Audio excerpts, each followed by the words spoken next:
Started this truck yet today. It's obviously cold, upper 20s I think. Yeah, again, haven't put a glow plug relay in this thing yet, so we'll just do it this way.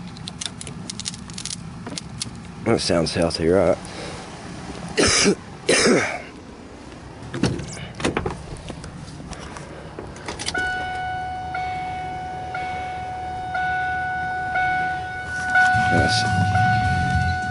Also gonna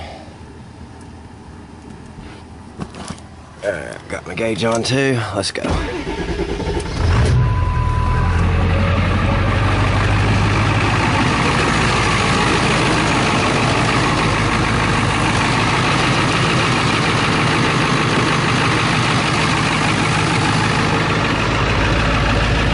Starts up pretty good in the cold. No smoke.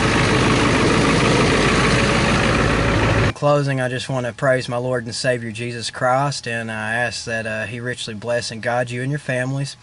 I love all of you guys, even the worst of my enemies, and if you need to know who Jesus Christ is, what He did to save you, and how you can be saved, then check out sharingthetruthinlove.com and click on the Salvation tab to learn all about the Creator of the universe and what all He's done for you. Hope you all have yourselves a great day. Take care.